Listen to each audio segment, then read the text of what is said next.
Hello, Diane. Nice to see you. I just saw you not long ago. So um, this is a short time since I've seen you. Anyway, thank you for Yeah. coming to do a Skype with me. For anybody who doesn't know, Diane and I work together at the Separation and Divorce Resource Center, which is your organization.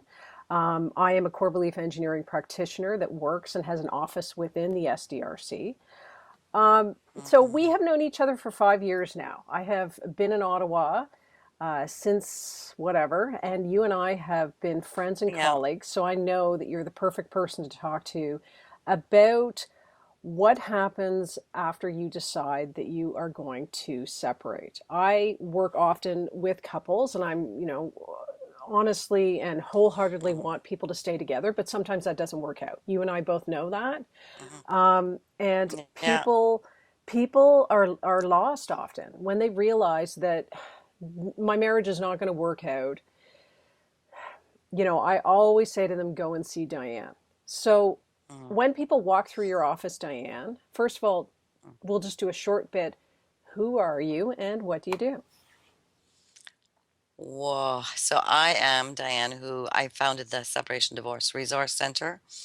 And I founded it because of my own experience. When I went through a pretty grueling separation, my husband just walked in one day and said, I'm leaving you for somebody else. And it was a person that I hired to take my place because I just had a baby. So that was like, well, okay. Nice, So I nice. actually paid for this. But, anyways, um, Long time ago. yeah. So, and then, out throughout the years of fighting and back and forth and, all the dances that happen between parents and the kids in the middle and that kind of stuff. I decided to teach a group called Rebuilding Your Relationship um, in Colorado because at the time in Ottawa, there was very little what's that word? Any very little Resources. places to go, Yeah. sources, Yep. or programs, or even counseling, um, to be in a group setting is one-on-one is good, but you need to feel that you're not alone, and you Right. need to feel that I'm not the only one having those feelings, right? And I feel like I'm going crazy, but in this group of 15 people, there's four other people who feel just like I do. Right. And so that helps you. That helps you heal because you're not so isolated. Um, So and it's that's what happened to me, right? So your So background is, for anybody who didn't know, you are a social worker by training, and that's how that's you right. ended up. There is a book that I think you could call the Bible of Divorce, which is called Rebuilding After Your Relationship Ends by Dr. Bruce Fisher. Bruce Fisher. And Yeah. Bruce Fisher is the one who taught you. Yeah. And you went to this course in Colorado. Is that what you said? Sorry, you cut out a Yeah. bit, so I'm Yeah. Yeah. just saying it again. Um, this course was a big thing for you. This was a big change for you in the course of your career and your life, wasn't it? Right, because when I walked into Colorado, this really hot guy, and I was like, "Oh my God, this guy's like really hot, and he's here to learn how to teach this. So there's, got to be substance to him, or, be interesting." And so we had spent almost 2 weeks in training together, and we started a long distance relationship only to find out that by the time I had, 2 years goes by, bring my kids to New Jersey, move to New Jersey, and I married the same guy. So the same guy that left me is the same guy, and I'm having the same issues, which then brought me to a place where I needed to learn a lot more about what it is about us that continuously have patterns in relationship on who we pick and what Right, we do, right. you know? And this led you to the rebuilding course that you teach as it is, which is it's just for those there, I have co-facilitated the course, so I know a lot about it. And it is not just the training that you receive from Dr. Fisher. It is also things No. that you yourself have learned, and it has evolved into your own course. And Hmm. explain a little bit about the course. So the course is all about, for me is we have a relationship blueprint. So, and how I came to see the relationship, my first is exactly the same as my second husband. And then my daughter comes home and she's bringing, her dad home. And I'm like, okay, whoa, why do we create this? And why is our kids doing this? Like, why is my daughter bringing, her father home? And so I studied a lot through the United States, took courses all over the place and with different people like Gay and Kathleen Hendricks and Dr. Harwell Hendricks. And a whole bunch of workshops till one day I had kind of an epiphany on our blueprint, that we have a relationship blueprint.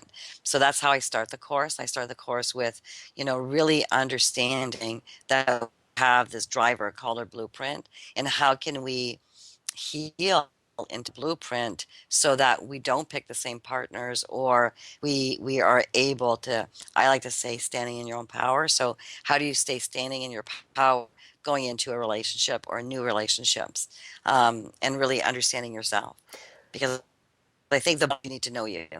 So just give an example of a blueprint so that people, relationship blueprint, so that people understand.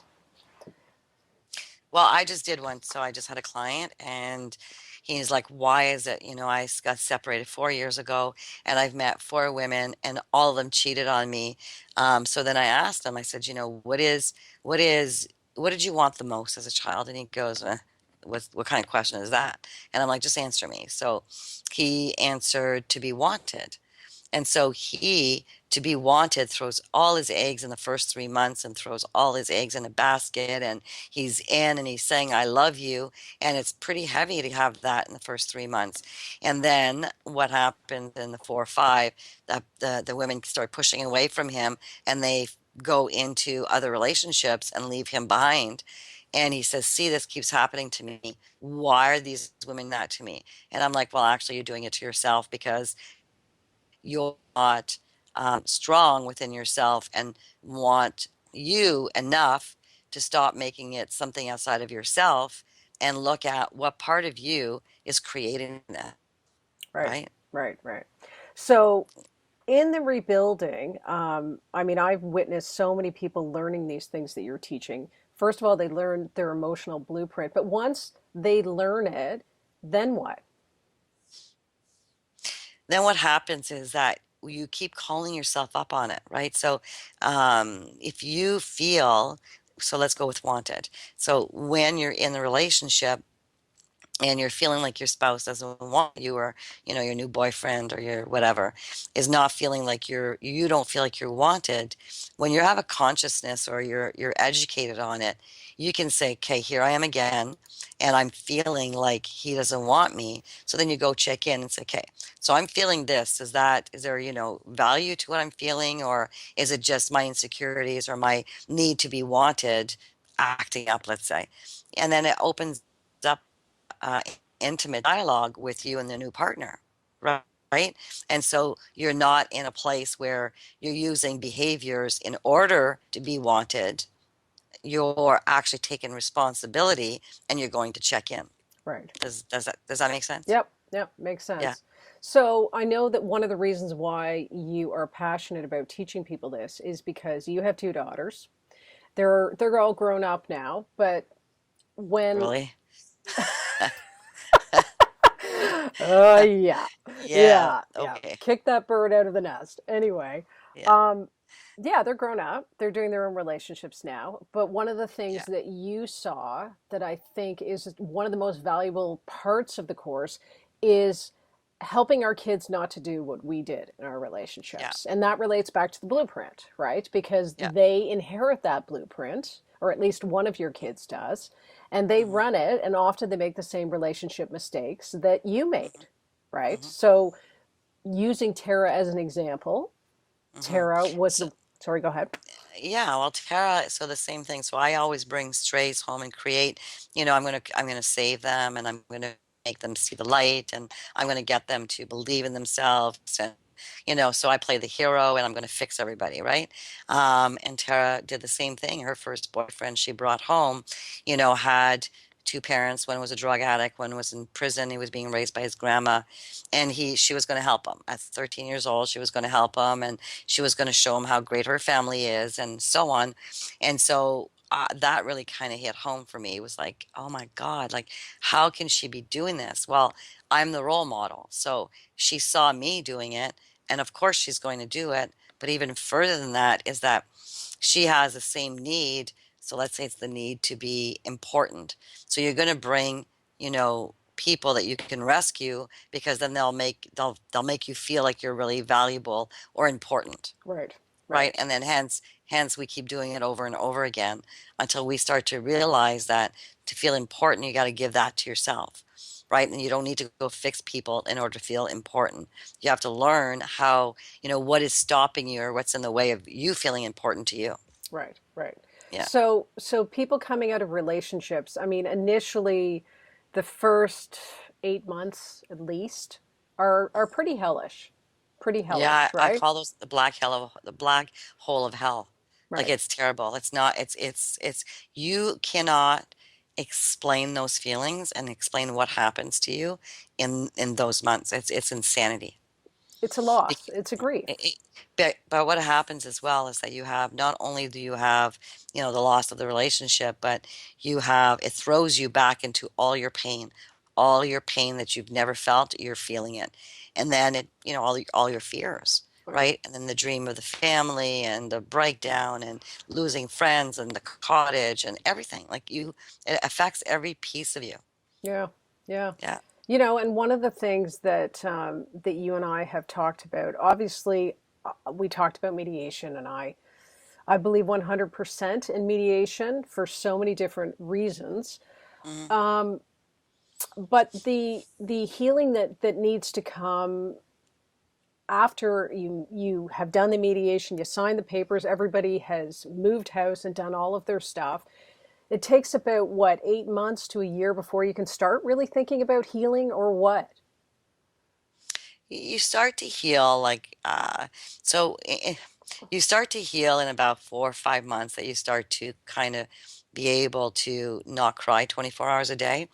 Um, but you can't really, like, until, the equalization, which I mean, like, the mediation is done and you have your separation agreement and we both have our own houses, and, the children are going back and forth.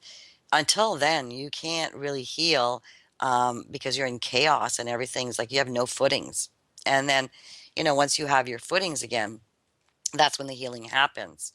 But a lot of times is also when your kids start to really, um, be affected by it. So their stuff will start coming up, and so then you take care of them, and then your healing will start 8, 9 months down the road.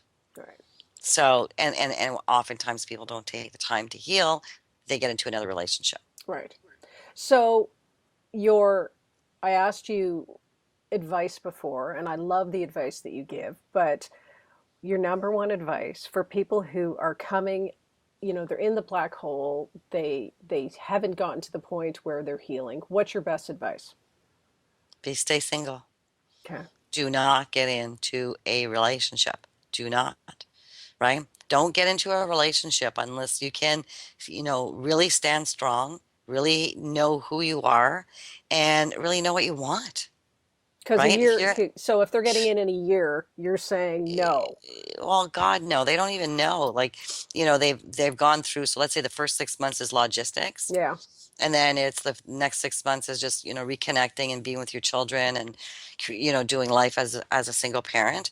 And then, and also losing your children 1 week off, 1 week Yeah. off, if Yeah. that's the case. So you Yeah. got to deal with, I don't have my kids. And a lot of times, because there's a lonely 1 week, no kids, we think we need to get it filled up and to get into relationships because I'm hurting too much. Yeah. And so relationships are based on, I don't want to hurt, I don't want to be alone, and I do, value me or make me important or make me that I matter. And we're trying to get, and here we go again, right? So how do you know when it's time to get into a new relationship, or at least start dating or doing whatever? How do you When know? you, when you're happy with yourself again, Okay. when you're actually, your life works, when you've looked at all the aspects of your life, when you've self-actualized and, looked at taking responsibility a bit what happened, understanding what happened. Like, I'm not a big therapy person. I like to educate people. You can be educated on what happened and how you got yourself there and why you picked that partner and why you do the things you do. Yeah. Um, then at that sure, start dating and test it out. Okay. Right Yeah. until then, if you're not sitting in the living room with your bowl of popcorn and going, man, this is a good night, Saturday night. I have no one. The kids are gone, and here I am watching this movie, and nobody's going to interrupt me. You're not ready to date. Gotcha. Gotcha. Excellent sage advice, my friend. There's so Okay. much that I want to talk to you about. And because we are running short on time, we are going to talk about all the aspects later on in different segments. We're going to talk about things like parenting your kids after separation, dealing with your ex. I'm going to have Tara, your daughter, on, who is a child youth worker, to help us with the child's point of view. Hmm. Um, there's so many aspects that I want to get into, and you and I could talk until the sun goes down. I Yeah. really appreciate you taking the time out because I personally know how busy you are. But if people are in Ottawa, particularly, um, how do they get in touch with you? I'll probably call the office 613-837-9025. We have a website. It's thesdrc.com, so thesdrc.com. And people who are not in Ottawa and just want to understand their blueprint or want to have a consultation on the phone or talk with me, they can call the office and we'll schedule a Skype session. Yeah, and of course, Yeah, I think every 2 months there is the beginning of a new rebuilding, yeah, rebuilding when your relationship ends, which is a an awesome course to help people who are just coming out of separation, who would like to be with like-minded people, other people who are going through a similar situation, and they want to learn how to do it differently and yeah. also get into what happened within their marriage that led them to that, and then of course to move on to a better relationship. Learn, educate, you educate people in the 12 Hmm. week on how to do a better relationship next time. So Hmm. I have co-facilitated. I know the course, so obviously I am a big fan, but it really, I just want to thank you for that, for creating that course, because I think, well, I know that even though I am not separated and I'm not divorced, what that course did for me personally is it helped me to see what I'm doing in other relationships, such as a mother, as Hmm. a daughter, and so many different areas where I feel like the course has really helped me. So thank you. This is my opportunity to say Welcome. thank Thank you. you. And I will see you later. Okay, Okay, thanks a thank lot. you. Have a great day, Okay. my friend. Bye.